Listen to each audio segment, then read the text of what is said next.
thank you, and thank you for coming out, and thank you for your interest in our visit. This is our sixth school in this tour. We've been to tour the schools in the Midwest and some of the upper Midwest. But it's clear that we've been to all the SEC schools, but the ones we have been to, including this school, have really spent the spring and summer, planning in a comprehensive way. Planning for how they would care for students once they became positive, how they would care for those who needed to be quarantined due to exposure, how they were going to expand testing. And I think what has been really encouraging to us is to really see that they not only planned, but they also have been meeting regularly to adopt and modify the plan based on the needs of the students and their findings. And I think based on the data that they're collecting, and I think that's what's really critical, to not only have a plan, but a way when you're collecting data and you're seeing an issue that you have a way to address it. Clear that they have a strong testing plan, quarantine and isolation plan, and support of the students. I think what we were excited to hear about is their comprehensive approach to surveillance, utilizing testing starting with wastewater and then testing whole dormitories with pooled saliva tests. This is exactly what we recommended several weeks ago in the governor's report, and so we were excited to see that plan out, as well as some additional random testing, both as identified by the wastewater, but also random testing of different living styles that they have here to make sure that they really have good eyes on this asymptomatic spread. I think what we want to make sure in all of the campuses, we've seen, and we always get here early so we can drive around the campus and see what's happening. We did see excellent utilization of masks by students on the campus. We want to make sure that that same activity is happening out in the community with students, but also make sure that community members are also wearing masks that are part of the Knoxville community. And so we had an excellent meeting with not only the school staff, but the mayor of the county and the mayor of the city and the local county health officials to really talk through a lot of these issues about how important it is not only for the students to mitigate, but the community members to continue to mitigate. To just remind every citizen that we know now that a lot of the transmission, and I know a lot of the outlets have really picked up on the CDC's discussion of restaurants and the spreading that could be happening in indoor dining. But what they didn't pick up on is the fact that what that article really points out is the majority of the spreading is happening in family gatherings and neighborhood gatherings, independent of being in a restaurant or a bar. What was encouraging about the study is retail alone, going shopping, being out, going to malls, was not associated with any kind of significant spread. And so just to remind everybody in the community to, instead of saying socially distance, we're going to say physically distance while you're working through and having social activities. Because we really think it's important to emphasize what can be done, not just to talk about what can't be done, and to really assure the American people and the people of Knoxville and the people of Tennessee that there's a way forward together if we all wear our masks, physically distance while we interact socially, and really ensuring that if we're going to have an event in our families and in our neighborhoods, they're going to have to make the assumption that everybody is not negative. I know people want to believe that their family members could not possibly have COVID, but we know that there's a lot of asymptomatic spread. And so you really have to make the assumption that someone in that party could have COVID, and you need to really maintain your mitigation. We don't want double standards. We don't want excellent student activities as far as mitigation of mask wearing and physically distancing on campus, and then a sense that once they're in the community, there is a different activity. So really working with the community to make sure that students and community members are doing the same masking and the same physical distancing. The other thing we talked about is I think all of you know there was a serious outbreak across the South due to vacation patterns. A lot of that virus over June and July moved north into Kentucky and Tennessee. We are seeing some progress across Kentucky and Tennessee. But we also want to see increased testing. We've seen testing decrease in Tennessee and a bit in Kentucky, and we would really want those tests that are no longer utilized in emergency rooms and hospitals to really be utilized to work with the community to do more testing to ensure that they can find asymptomatic cases. At the same time, this week we completed, last week we completed all of the deliveries to long-term care facilities to make sure staff are regularly tested. So we talked about to the mayors and the county health officials really about going into the fall, having really active surveillance, whether it's routine testing of K through 12 teachers, whether it's routine testing of all the staff in assisted living and senior centers and long-term care facilities, consistent testing of all the staff in prisons, to really have eyes on the community about the level of asymptomatic spread.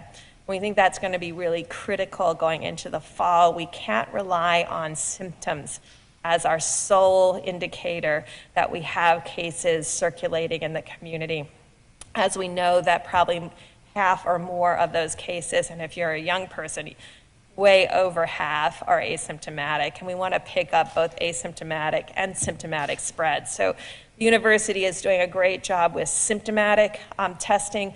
They are working and setting up surveillance for asymptomatic testing, and we're just asking states and communities to do the same thing, to really understand how they're going to test both in the college campus, which we think they have a great plan for, but also in the community, defined asymptomatic spread in the community. As we know, that was the primary driver of the outbreak in the South, and we also know that was the primary driver as people went on vacation to beaches on the South and brought that virus back over the summer.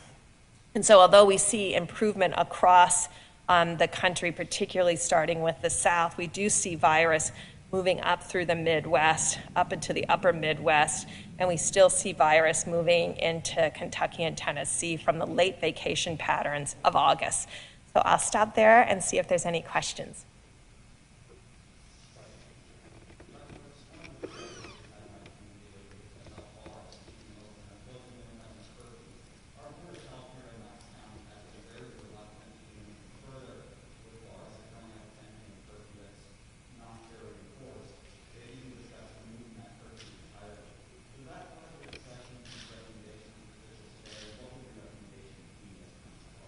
That's a great question. So we talked through, and so, we've written a governor's report every week. There's one coming out this week. It will be report number 12. In this report, we decided to bring together what governors and mayors had done across the United States to mitigate this last transmission. And they have done all of those things. Some local communities and some governors closed bars completely, as Arizona did. And as several other states did, including the Miami area. Others not only created curfews for ending liquor sales, but it made it clear that there could be no liquor consumption after 10 p.m. or 11 p.m. And they thought that was key, not just a curfew, but decreasing liquor consumption so that people would not order a lot and then stay drinking after 11. So there couldn't be any alcohol drinking in bars after 10 or 11 o'clock. What's really important is the community knows where they are with test positivity and cases. And they can then determine, is their mitigation effort working, or do they need to change it? And as long as cases and test positivity are going down, they can make the assumption that what they're doing with masking and physically distancing and this curfew on the bars is working. But when cases go up or the test positivity is stalled, if any of those are happening, then they really need to reevaluate all their mitigation procedures. And if they need to increase them, they need to know what they're going to do with each step. And that is something we talked about, not only knowing where you are today, but knowing precisely what your next step would be. And I think with the SEC schools, I'm very confident that the students are really working together to mitigate. What I'm always worried about is what happens when the alumni and parents come during a game. And I think getting letters out to them proactively and saying, these are our expectations, and really ensuring, I know those parents and alumni will be excited about seeing each other because they haven't seen each other for the last 6 or 7 months, really figuring out how we physically distant while maintaining social activities. and being able to find places where that can happen and laying that out. So we talked about closing streets, expanding outdoor dining, and all of those kind of options.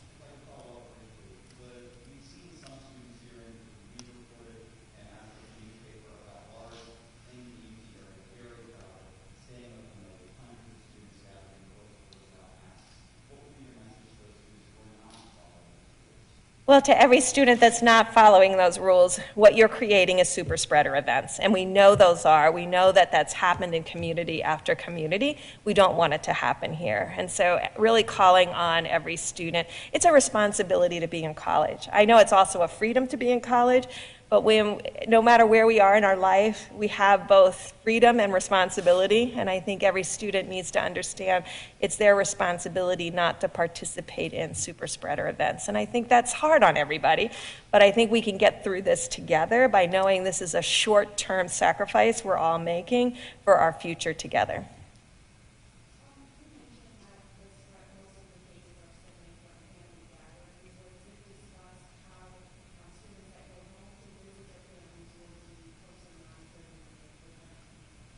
Yeah, we talked about that on both ends of that, really, to understand if a student is deciding to go home to quarantine or to isolate, someone really needs to work with that family to discuss the risk. There's very clear guidelines on the CDC website about what to do if a family member is positive, and I think every family member ought to assume that that student is returning is positive until they're documented that they aren't. And so there's very good guidelines for that. We also talked about figuring out a way to test students before they went home for Thanksgiving and really talking to students for those last 7 days that they're in school, really being careful about these kind of activities, because I know they're going to want to see their aunts, their uncles, their grandparents at Thanksgiving. And the last thing I think they want to do is spread virus to them. And let's face it, most of those indoor gatherings will be indoor at that point, and it'll be very difficult to have a mask on and eat turkey.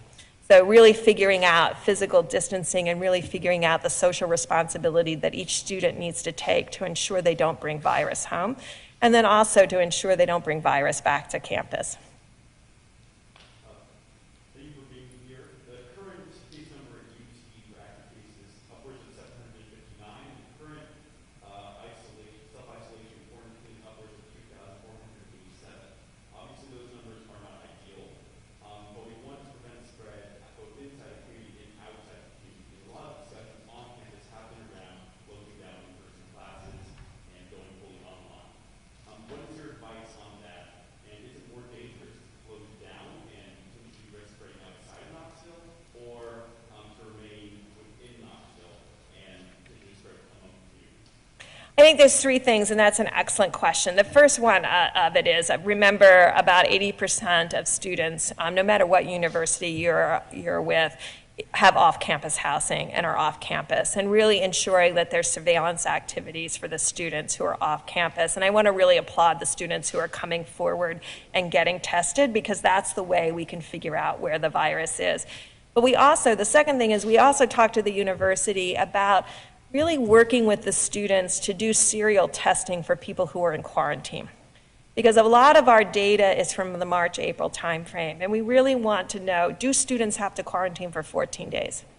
And really, I think the university has a plan to really evaluate and research this. Because I think if we can come back to students and say, it's really this period of time and we have the data and this is why we're doing it, becomes critically understandable, and students are much more willing to comply. And I think all of the students can be part of that solution, not only for University of Tennessee, but for the whole SEC schools.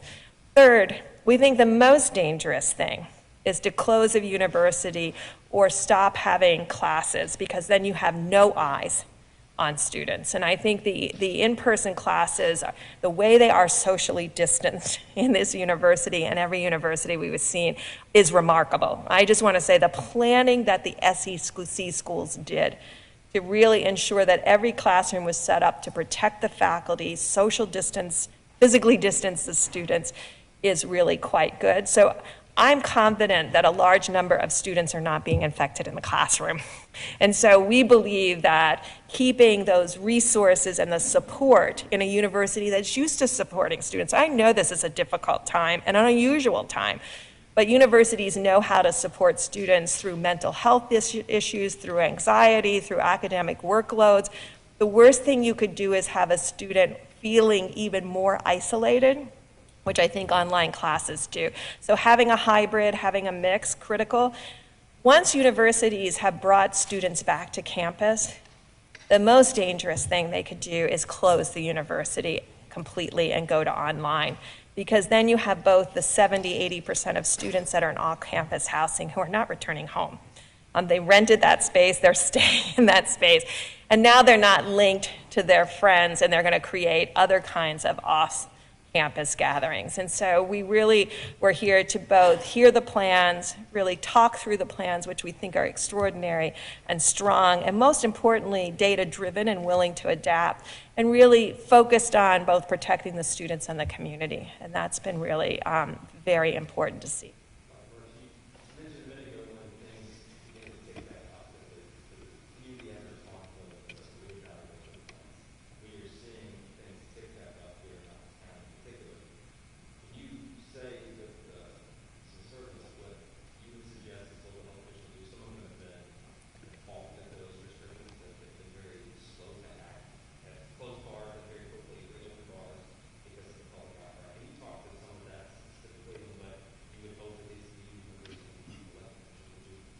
Yeah, I think we have to remember that people have been at this for a very long time, so there's a lot of fatigue. And so the very important part about public health is finding out a partnership with the community, because they're the public and they're the part of health. So when we're talking about the behaviors that we need to have and expect, we really need to talk about why it's important and what we're asking people to do. And really work with the community and have that kind of discussion, both with the retail establishments, but also the community itself, and say, this is what we need to do for the next 2 weeks, or this is what we need to do for the next 4 weeks. And this is what we're going to do next if we don't see the cases improved. And so I think it's really important to lay out the entire plan, and so that people know not what's going to happen next week, but what's also going to happen 4 weeks from now if the cases go up or the test positivity goes up. And then I think you bring people with you because they understand why they're doing this. And I think that's what's really incredibly important. When we shut down the country, across the country, we didn't know that the epidemic was going to be very isolated to the Northeast, Chicago, Detroit, and significantly large metros across the upper Midwest, New Orleans, and the Northeast. And I think for the individuals who were here and didn't see a big problem in March and April are a little disillusioned with our mitigation efforts. And I think now we have to bring them along and say, yes, we understand that in March and April we did this, and we really didn't have a problem. But now we have this problem. And so we want to do these things together, because it doesn't help to put out an edict that people aren't going to follow. Because if you drive people underground, then you can't see the behaviors, and then you can't even tell that you're at risk.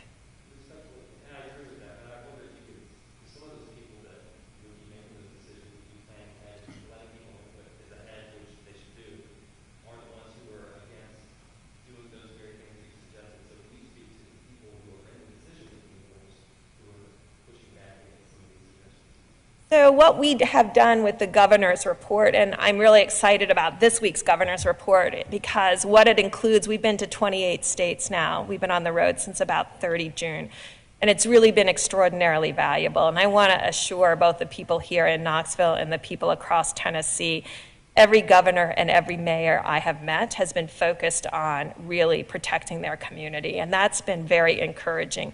But what we've compiled in this week's report is a real understanding of what governors and mayors have done that's worked, so that every governor and mayor around the country can look at this and say, oh, okay, I can do this, and reevaluate. What's really important is do the mitigation that we know now is successful, and it's a combination, all starting critically with us wearing masks, and that when we don't have masks on, we are strictly physically distanced, even if we're with family that we're not living with, or with neighbors that we don't live with. And so really that physical distancing is key. And then depending on where your cases are, Decreasing indoor dining to 50% had a significant impact. Increasing outdoor dining also significantly mitigated new cases. But this whole bar question and standing bars is really critical, and I think that's what the county really needs to look at and look at carefully. And depending on what the situation is and what the cases are, to make the decision about what they're going to do next. Is it enforce the curfew, as you said, they may not be enforcing? Is it about enforcing that last alcohol consumption needs to stop at 10 p.m. and no one can be drinking in the bar after that? All of those things have to be considered.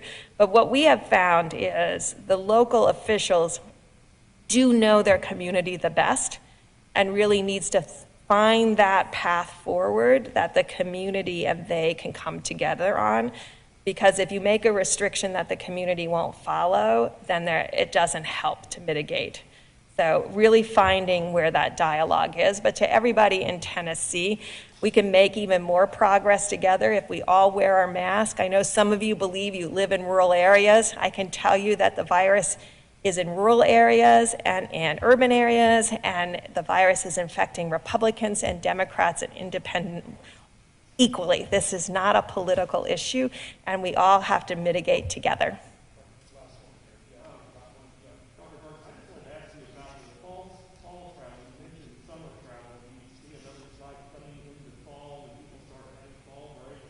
And then for us locally, we have Theos into the national park, 11 million people, and I'm finding a lot of those people coming here are not wearing the mask as it is mandated. So we can address those people that are coming here from somewhere else and not following our own rules.